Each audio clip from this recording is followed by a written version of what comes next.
প্রিয় দর্শক, সবাইকে স্বাগত জানাচ্ছি নিউজ 24 এর সরাসরি স্বাস্থ্য বিষয়ক আয়োজন প্রশ্ন উত্তরে করোনা ভাইরাসে। আপনাদের সাথে আছি আমি ডাক্তার সামিউল আওয়াল স্বাক্ষর। দর্শক, গত 24 ঘন্টায় করোনা আক্রান্তের সংখ্যা 1212 জন, এছাড়া মৃতের সংখ্যা 25 জন। আমরা দেখছি যে করোনা সংক্রমণ এখন আগের চেয়ে কিছুটা নিয়ন্ত্রণে রয়েছে। তারপরেও যদি আমরা বহির্বিশ্বের কথা চিন্তা করি, আমরা দেখেছি যে অনেক জায়গায় করোনা আক্রান্তের সংখ্যাটি বেড়েছে। সেই বিষয়গুলো নিয়ে কথা বলবো, পাশাপাশি করোনা পরবর্তী জটিলতায় কি কি সমস্যার সম্মুখীন হচ্ছেন রোগীরা, সেই বিষয়গুলো নিয়ে কথা বলবো। এই বিষয়গুলো নিয়ে আলোচনা করবার জন্য আমাদের সাথে স্টুডিওতে জুমের মাধ্যমে যুক্ত রয়েছেন মেজর ডাক্তার শেখ হাবিবুর রহমান, নাক কান গলা বিশেষজ্ঞ ও হেড নেক সার্জন এবং সাবেক বিভাগীয় প্রধান সিএমএইচ ঢাকা। স্যার, আপনাকে স্বাগত জানাচ্ছি আমাদের আজকের এই আয়োজনে। আপনাকে জি। তো আমি যেটা বলতে চাচ্ছিলাম যে আসলে আমি সশস্ত্র বাহিনী বিভিন্ন হাসপাতালে যেমন আর্মি, নেভি, এয়ারফোর্স এবং বিজিবি বিভাগীয় প্রধানের দায়িত্ব পালন করছি। তো দর্শকদের ধন্যবাদ। জি, ধন্যবাদ স্যার আপনাকেও। দর্শক, আপনারা যারা আজকের অনুষ্ঠানটি দেখছেন, আপনারা চাইলে করোনা বিষয়ক এবং ভ্যাকসিন বিষয়ক যে কোনো প্রশ্ন এবং পরামর্শের জন্য আমাদের সরাসরি ফোন করতে পারেন স্ক্রিনে দেখানো নম্বরগুলোতে। আমরা চেষ্টা করব আপনাদের সেই বিষয়গুলো নিয়ে আলোচনা করবার। স্যার, শুরুতেই আপনার কাছে আসছি যে বিষয়টি আমরা দেখছি যে করোনা সংক্রমণ আগের চেয়ে কিছুটা নিয়ন্ত্রণে রয়েছে, অর্থাৎ এটি বাড়ার কোনো সম্ভাবনা দেখছেন কিনা? ইতোমধ্যে স্কুল কলেজ খুলে গিয়েছে, জনসমাগম আগের চেয়ে বেড়েছে। স্যার, ধন্যবাদ আপনাকে। অ্যাকচুয়ালি সংক্রমণ বৃদ্ধি আর হচ্ছে মৃত্যুর হার বৃদ্ধি, দুইটার মধ্যে কিন্তু একটু ডিফারেন্স। সেটা হচ্ছে যে সংক্রামিত তো হবেই, জনগণ যত বেশি ওপেন হবে তত বেশি, এটা একটা ভাইরাল ডিজিজ, এটা পৃথিবী থেকে যেহেতু ইরাডিকেট হয়নি সেজন্যই এটা সংক্রমণটা বেশি হবে এবং সংক্রমণের হারও বেশি হবে। যেহেতু সব জায়গায় আপনি বললেন যে স্কুল কলেজ বিশ্ববিদ্যালয় খুলে দেওয়া হয়েছে, মানুষ ওপেনলি এখন ঘোরাফেরা করছে, সেই ক্ষেত্রে আমরা জোরদার করছি এবং আমাদের স্বাস্থ্য মন্ত্রণালয় একই কথা বলছে যে আপনারা মাস্ক ব্যবহার করবেন, সোশ্যাল ডিস্টেন্স মেনটেন করবেন। এখন মৃত্যুর হারটা কিন্তু তেমন বেশি না, মৃত্যুর হারটা বরং পর্যায়ক্রমে আস্তে আস্তে আস্তে আস্তে কমে আসছে। তার একটাই কারণ যে আমরা বডিতে ইমিউন সিস্টেম আমাদের অনেক বেশি অ্যাক্টিভেট হচ্ছে, বডিতে অ্যান্টিবডি তৈরি হচ্ছে এবং আমরা ইনশাআল্লাহ রোগটাকে প্রতিকার করার জন্য আমাদের মেধা এবং চিকিৎসা ব্যবস্থা সেভাবে আমরা তৈরি করে ফেলেছি। সুতরাং আমাদের ভয়ের কোনো কারণ। ধন্যবাদ। জি, ধন্যবাদ স্যার আপনাকে। আমরা যেটি দেখছি যে বাংলাদেশের প্রেক্ষাপট বাদে বহির্বিশ্বের কথা যদি বলি, গত 24 ঘন্টায় বহির্বিশ্বে কিন্তু করোনা সংক্রমণের হারটি বেড়েছে এবং করোনা আক্রান্তের সংখ্যাটিও বেড়েছে। এবং পাশাপাশি আমরা যদি আমাদের পার্শ্ববর্তী দেশগুলোর কথা বলি, তারা অনেকে আশঙ্কা করছেন যে অক্টোবরের শেষের দিকে কিংবা নভেম্বরের শুরুর দিকে তৃতীয় ঢেউ আসতে পারে। এ ধরনের কোনো শঙ্কা বাংলাদেশে রয়েছে কিনা স্যার? ধন্যবাদ আপনাকে। আসলে ভয় কিন্তু সবার মনেই থাকতে পারে, শঙ্কাও সবার মনে থাকতে পারে। করোনা কিন্তু সৃষ্টির শুরুতেই সারা বিশ্বকে আতঙ্কিত করেছে, এটাও সত্য কথা। এবং যেখান থেকে আতঙ্কটা ছড়ানো হয়েছে তারা কিন্তু খুব তাড়াতাড়ি নিজেদেরকে আবার গুছিয়ে নিয়ে তার প্রতিকার করে তারা কিন্তু সেই আতঙ্কের জায়গা থেকে সরে গিয়েছে। তারা কিন্তু এখন আতঙ্কিত নয়, বরং আতঙ্কিত আমরা। আমি একটা কথাই বলবো, আপনারা কেউ আতঙ্কিত হবেন না। এরকম কোন সম্ভাবনা নেই যে এটা আর এর থেকে আর একটা বড় ধরনের ঢেউ আসতে পারে। তৃতীয় ঢেউ বলেন আর দ্বিতীয় ঢেউ বলেন, যা আসার বিভিন্ন দেশে সেটা এসে গেছে। এখন আমাদের বডি যথেষ্ট ইমিউনাইজ, অ্যান্টিবডি তৈরি হয়েছে এবং বাংলাদেশ সরকার, আপনারা জানেন, আজকেরা গণটিকা দান কর্মসূচি চালু করেছে প্রধানমন্ত্রীর জন্মদিবস হিসাবে। তো সুতরাং এইভাবে যদি টিকা দেওয়া হয়, আশা করি যে এইরকম কোনো সম্ভাবনা আমাদের নেই। ধন্যবাদ আপনাকে। অনেক ধন্যবাদ স্যার আপনাকে। গণটিকা নিয়ে আমরা কথা বলবো, তার আগে একটি বিষয় একটু জেনে নিতে চাই, সেটি হচ্ছে বুস্টার ডোজের ব্যাপারে, যেটি নিয়ে আসলে নানা ধরনের তর্ক বিতর্ক রয়েছে। অনেক দেশেই অনেকে দেখতে পাচ্ছি আমরা বুস্টার ডোজ গ্রহণ করছেন। সেক্ষেত্রে যারা আসলে দুটি ডোজ গ্রহণ করেছেন তাদের বুস্টার ডোজ নেওয়ার প্রয়োজনীয়তা আছে কিনা, এবং যদিও সেটি নিতে হয় সেটি আসলে কখন নিতে হবে স্যার? ধন্যবাদ আপনাকে। অ্যাকচুয়ালি আপনি জানেন যে যে কোনো ভ্যাকসিনে একটা বুস্টার ডোজ দিতে হয়, আমরা সবাই জানি, এটা কিন্তু আমরা সবাই অবগত। তো সুতরাং আমাদের প্রথম দুটো ডোজ নেওয়া হয়েছে বডির ইমিউন সিস্টেমটাকে, প্রথমটা হচ্ছে ইমিউন সিস্টেমটাকে অ্যাক্টিভেট করার জন্য, দ্বিতীয়টা হচ্ছে ইমিউন সিস্টেমটাকে স্ট্রং করার জন্য, আর তৃতীয়টা হচ্ছে পার্মানেন্টলি বডিতে ইমিউনাইজ করার জন্য। সেটার নামই হচ্ছে বুস্টার ডোজ। অতএব বুস্টার ডোজ সবাইকে নিতে হবে। এই কথাটা আগে কেন বলা হয়নি, সেটা হচ্ছে যে আমাদের আসলে করোনার ভ্যাকসিন নিয়েই তো মানুষের মনের সংখ্যা ছিল। তারপরে ভ্যাকসিন পর্যাপ্ত পরিমাণ তৈরি করা সম্ভব কিনা, এত দ্রুত ভ্যাকসিন দেওয়া যাবে কিনা, এবং ভ্যাকসিনের অ্যান্টিবডি কতদিনে তৈরি হবে, কি পরিমাণ তৈরি হবে, ইতিমধ্যে মানুষ কিন্তু সেটেল হয়ে গেছে এবং যার পরিপ্রেক্ষিতে বুস্টার ডোজের এই বিষয়গুলো নিয়ে স্যার আমরা আরো কথা বলবো, তবে তার আগে একজন দর্শক আমাদের সাথে ফোনে যুক্ত হয়েছেন এই মুহূর্তে। কি আছেন দর্শক আমাদের সাথে, নাম বলে আপনার প্রশ্নটি করুন। জি দর্শক, কি আছেন আমাদের সাথে? আমি রওশন বলছি রাজবাড়ী থেকে। জি আপনাকে শুনতে পাচ্ছি, আপনার প্রশ্নটি করুন। আমার মামার বয়স 74। জি। তো ওনার ডায়াবেটিস আছে, হাই প্রেসার আছে, টিকা নিতে পারবে কিনা? জি অনেক ধন্যবাদ দর্শক আপনাকে, আপনার এই বিষয়টি নিয়ে আলোচনা করছে, আমাদের সাথেই থাকুন। Major doctor Sheikh Habibur Rahman sir, আপনার কাছ থেকে উত্তরটি জানবো। ধন্যবাদ। আজকে দেশবাসীর উদ্দেশ্যে আমি একটি কথা বলতে চাই। মানুষের জানা দুইটি রোগ, একটি হচ্ছে ডায়াবেটিস আর একটি হচ্ছে হাইপারটেনশন। আপনারা যদি নিয়ন্ত্রণ করতে পারেন, আপনি একজন সাধারণ মানুষ। ডায়াবেটিস এবং হাইপারটেনশন আপনার কেয়ারলেস লাইফটাকে কন্ট্রোল রাখার জন্য, এবং আপনি ওষুধ দিয়ে সেটা নিয়ন্ত্রণ করতে পারেন এবং একটি সুন্দর স্বাচ্ছন্দ্য জীবন যাপন করতে পারেন। এবং ডায়াবেটিস হাইপারটেনশন নিয়ে মানুষ 100 বছরও বাঁচে। কিন্তু যদি হাইপারটেনশনের ওষুধ আপনি না খান, আপনার স্ট্রোক হতে পারে। ডায়াবেটিস যদি আপনি নিয়ন্ত্রণ না করেন, তাহলে আপনার কিন্তু আনকন্ট্রোল হয়ে আপনার ক্ষতি হতে পারে। সুতরাং আমি আপনাদেরকে বলবো, দয়া করে আপনারা ডায়াবেটিস এবং হাইপারটেনশনটাকে কন্ট্রোল করবেন। কখনোই আপনার কোনো সমস্যা হবে না, আপনি ভ্যাকসিন গ্রহণ করতে পারবেন। ধন্যবাদ। ধন্যবাদ স্যার আপনাকে। যে বিষয়টি নিয়ে আমরা কথা বলছিলাম বুস্টার ডোজ, সেক্ষেত্রে কখন আসলে এই বুস্টার ডোজটি নিতে হবে? যদি দুটি ভ্যাকসিন গ্রহণ করে, দুটি ডোজ গ্রহণ করছে, তার কতদিন পরে নিতে হবে? এ ধরনের কোনো সুনির্দিষ্ট নীতিমালা এখনো রয়েছে কিনা? জি। ওয়ার্ল্ড হেলথ অর্গানাইজেশন এ ধরনের কোনো নীতিমালা প্রণয়ন করেননি। তবে যে সমস্ত দেশগুলো বুস্টার ডোজ ইতিমধ্যে নেওয়া শুরু করেছে, তাদের একটা ধারণা যে 6 মাসের ভিতরে বুস্টার ডোজটা নিতে পারলে যথেষ্ট, 6 মাস থেকে 1 বছরের মধ্যে। কিন্তু অনেক দেশ আছে যারা 6 মাস থেকে 1 বছরের ভিতরে তারা হয়তোবা তাদের প্রাথমিক এবং সেকেন্ডারি যেটা আছে, অর্থাৎ ফার্স্ট এবং সেকেন্ড ডোজ কমপ্লিট করতে পারবে না। তবে আমি তাদেরকে বলবো, যখনই আপনাদের 6 মাস থেকে 1 বছরের ভিতরে ওয়ার্ল্ড হেলথ অর্গানাইজেশন কোনো স্পেসিফিক টাইম যদি মেনশন না করে দেয়, তাহলে আপনারা 6 মাস থেকে 1 বছরের ভিতরে বুস্টার ডোজ দিতে পারেন। এতে আপনাদের ক্ষতি হওয়ার কোনো সম্ভাবনা নেই। অনেক ধন্যবাদ স্যার আপনাকে। আরেকজন দর্শক আমাদের সাথে ফোন কলে যুক্ত হয়েছেন এই মুহূর্তে। কে আছেন দর্শক আমাদের সাথে, নাম বলে আপনার প্রশ্নটি করবেন। আমার নাম মোহাম্মদ সিদ্দিকুর রহমান, আমার বাড়ি পটুয়াখালী। জি দর্শক, আপনার প্রশ্নটি করুন। প্রশ্ন হয়েছে যে আমরা তো প্রথম ডোজ দিচ্ছি, এখন ওই দ্বিতীয় ডোজ তো ওভার হয়ে গেছে, টাইম এখন কি দেওয়া যাবে না সমস্যা? জি অনেক ধন্যবাদ দর্শক আপনাকে। স্যার উত্তরটি জানবো। ধন্যবাদ। ওনার প্রথম ডোজ দিয়েছেন, ওনার টাইম পাস করেছেন, এবং অনেকেরই এরকম হবে। একটা কথা হচ্ছে যে প্রথম ডোজের পরে একটা নিয়ম নির্ধারণ করা হয়েছিল, 4 সপ্তাহের মধ্যে আর একটা ডোজ দিতে হবে, অর্থাৎ দ্বিতীয় ডোজ। কিন্তু সেটা কিন্তু সম্ভব হয়নি। তারপরে সেটাকে 8 সপ্তাহ করা হয়েছিল, সেটাও সম্ভব হয়নি অনেকের ক্ষেত্রে। তারপরে 12 সপ্তাহ করা হয়েছে, সেটাও সম্ভব হয়নি। কিন্তু বডির যে অ্যান্টিবডি তৈরি হয়েছে, সেই অ্যান্টিবডি কিন্তু খুব তাড়াতাড়ি শেষ হয়ে যাবে না। সুতরাং আপনি যখনই পাবেন তখনই আরেকটা ডোজ নিয়ে নেন, এবং নেওয়ার পরে যদি আপনার কোনো সন্দেহ থাকে, আপনি অ্যান্টিবডি অ্যাসে করেন। অ্যান্টিবডি অ্যাসে করে যদি আপনার 50-র উপরে অ্যান্টিবডি থাকে, আপনি মনে করবেন যে আপনার বডিতে অ্যান্টিবডি কার্যকর। ধন্যবাদ। ধন্যবাদ আপনাকে। আরেকজন দর্শক আমাদের সাথে ফোনে যুক্ত হয়েছেন। কি আছেন দর্শক আমাদের সাথে, নাম বলে আপনার প্রশ্নটি করুন। দর্শক কি আছেন আমাদের সাথে এই মুহূর্তে? জি দর্শক এই মুহূর্তে কে আছেন আমাদের সাথে, আপনার প্রশ্নটি করবেন। জি জি দর্শক আপনার প্রশ্নটি করুন। জি সম্ভবত সংযোগটি বিচ্ছিন্ন হয়ে গিয়েছে, আপনি পুনরায় চেষ্টা করুন। জি ওয়ালাইকুম সালাম। জি আপনাকে শুনতে পাচ্ছি এখন, আপনার প্রশ্নটি করুন।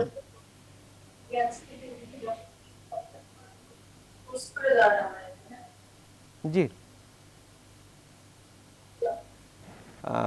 দর্শক আপনি ফোনটি কেটে পুনরায় চেষ্টা করুন, সেক্ষেত্রে আপনার এই বিষয়টি নিয়ে আমরা আবার আলোচনা করব।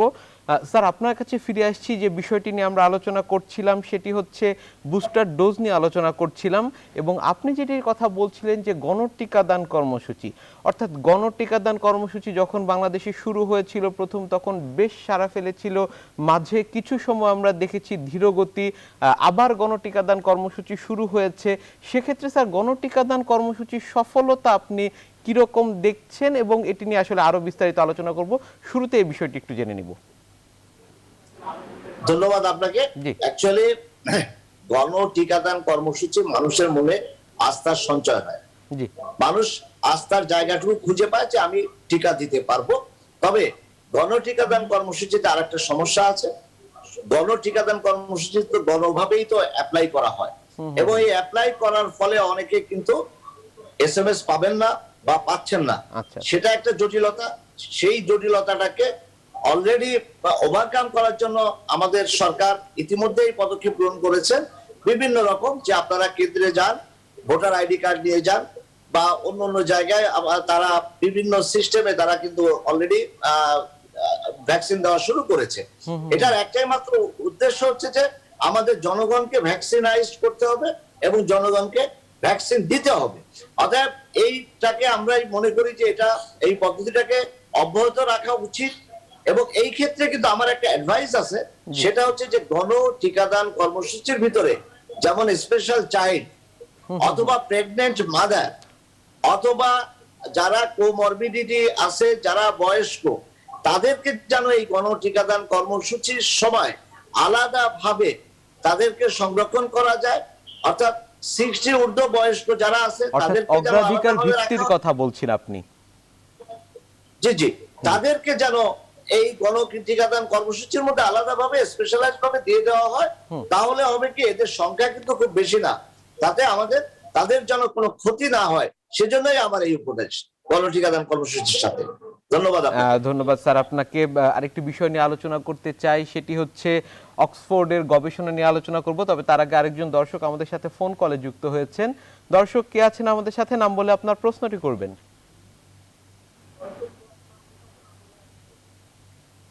ভাইরাসের আরো 8 দিন পরে 1 মাস হবে, এখন কি আমি টিকা দিতে পারবো? দর্শক আপনার প্রশ্নটি একটু পুনরায় করবেন, সেক্ষেত্রে আপনার এই বিষয়টি নিয়ে আলোচনা করব আমরা। করোনা ভাইরাস হয়েছিল, কিন্তু এখন 1 মাস হইতে আর 8 দিন বাকি আছে এখন। জি, অনেক ধন্যবাদ দর্শক আপনাকে। আপনার এই বিষয়টি নিয়ে আলোচনা করছি মেজর ডাক্তার শেখ হাবিবুর রহমান, আপনার কাছ থেকে উত্তরটি জানবো। ধন্যবাদ আপনাকে। দেখেন, করোনা ভাইরাস আপনি ডায়াগনোসিস করছেন, সেই জন্য আপনি বুঝতে পারতেছেন যে আপনার করোনা হয়েছে এবং আর 8 দিন পরে 1 মাস হবে। কিন্তু এরকম অনেকেই আছে যাদের হাসি কাশি সর্দি জ্বর গলায় ব্যথা, যারা চিকিৎসা নিয়েছে, তারা কিন্তু করোনার জন্য কোনো ইনভেস্টিগেশন করেনি, তারাও কিন্তু টিকা নিচ্ছে। এবং ক্যারিয়ার যারা, তারাও টিকা নিচ্ছে। সুতরাং আপনিও টিকা নিতে পারবেন। ধন্যবাদ আপনাকে। জি, ধন্যবাদ স্যার আপনাকে। যেটির কথা বলছিলাম, আরেকজন দর্শক অবশ্যই এই মুহূর্তে আমাদের সাথে ফোনে যুক্ত হয়েছেন। দর্শক কে আছেন এই মুহূর্তে আমাদের সাথে, নাম বলে আপনার প্রশ্নটি করবেন। দর্শক এই মুহূর্তে কে আছেন আমাদের সাথে? কুমিল্লা ডাক্তারনি থেকে। জি দর্শক, আপনার প্রশ্নটি করুন। জি, আমার প্রশ্নটি হচ্ছে এই মানে কোন টিকা সম্পর্কে। জি, তো আমি দেশের বাইরে যাওয়ার জন্য আমি টিকার যে ছিল না, মানে টিকা নিব, সেজন্য আমি অনলাইনে টিকা রেজিস্ট্রেশন করেছিলেন। জি দর্শক, এখন আপনার প্রশ্নটি কি? জি, হ্যাঁ, উনি রেজিস্ট্রেশন করছেন, সম্ভবত বিচ্ছিন্ন হয়ে গিয়েছে। জি, না না, আমি উত্তর দিচ্ছি। উনি রেজিস্ট্রেশন করছেন, সম্ভবত উনি ওনার মানে ওনাকে টিকা দেওয়ার জন্য যে মেসেজটা আসে, এই এসএমএসটা আসেনি, সেই এসএমএসটি উনি পাননি। আমি সেই ক্ষেত্রে দর্শককে বলবো যে আপনি কিছুটা অপেক্ষা করেন। আর যদি আপনি এটাকে মনে করেন যে বর্তমান যে নিয়মে যারা তড়িৎ গতিতে যেমন বিদেশে যাওয়ার জন্য অথবা প্রয়োজনের খাতিরে টিকা নেওয়ার চেষ্টা করছেন, তারা কিন্তু অন্য যে কোনো ভাবেই হোক না কেন টিকা নিতে পারছেন। আপনি এসএমএস প্রয়োজন বোধে একটু চেষ্টা করলে আনতেও পারবেন, এবং সেই ব্যবস্থাটা করে আপনি টিকা নেওয়ার ইচ্ছা থাকলে আপনি টিকা নিয়ে নিতে পারেন, কোনো সমস্যা হবে না ইনশাআল্লাহ। ধন্যবাদ। ধন্যবাদ স্যার আপনাকে। আমরা যে বিষয়টি নিয়ে আলোচনা করতে চাচ্ছি সেটি হচ্ছে অক্সফোর্ডের গবেষণা যেটি বলছে সেটি হচ্ছে এই করোনা মহামারীতে গড় আয়ু কমেছে। আপনিও কি স্যার বিষয়টির সাথে একমত কিনা এবং কেন? আমি সম্পূর্ণ একমত, এবং এটা বোধহয় আজ থেকে 6 মাস আগে নিউজ 24-এ আমি এই কথাটা বলেছিলাম যে আমাদের গড় আয়ু কমার একটা কারণ, সেটা আমি আপনাকে বলি।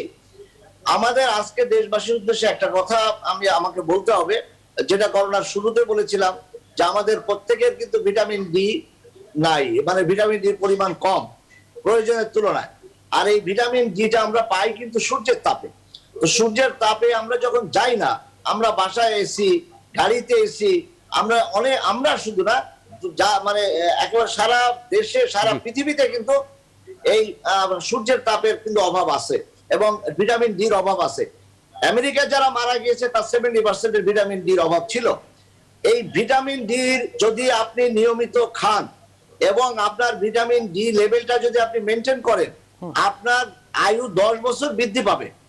এবং ভিটামিন ডি শুধু একটা কারণে না, ভিটামিন ডি ব্রেস্ট ক্যান্সারকে প্রিভেন্ট করে, ভিটামিন ডি প্রোস্টেট ক্যান্সারকে প্রিভেন্ট করে, ভিটামিন ডি আপনার চুল পড়া বন্ধ করে, ভিটামিন ডি বিভিন্ন রকম, যেহেতু ইমিউন সিস্টেমটাকে অ্যাক্টিভেট করে এবং স্ট্রং রাখে। আমি সেই জন্য সবাইকে বলবো যে আপনারা এখন থেকে ভিটামিন ডি3 খাওয়ার ব্যবস্থা করবেন, কমপক্ষে 20,000 ইন্টারন্যাশনাল ইউনিট প্রতি সপ্তাহে একটা। 10 সপ্তাহ খাওয়ার পর একটা আপনি টেস্ট করে নিলেন যে আপনার লেভেলটা কেমন আছে, পরবর্তীতে আপনি অনেক ধন্যবাদ স্যার আপনাকে আমাদের এই বিষয়গুলো নিয়ে আলোচনা করবার জন্য। এই মুহূর্তে মাননীয় প্রধানমন্ত্রী জন্মদিন উপলক্ষে আয়োজিত অনুষ্ঠানে বক্তব্য রাখছেন বাংলাদেশ আওয়ামী লীগের সাধারণ সম্পাদক ওবায়দুল কাদের। আমরা সরাসরি চলে যাচ্ছি সেখানে এই মুহূর্তে।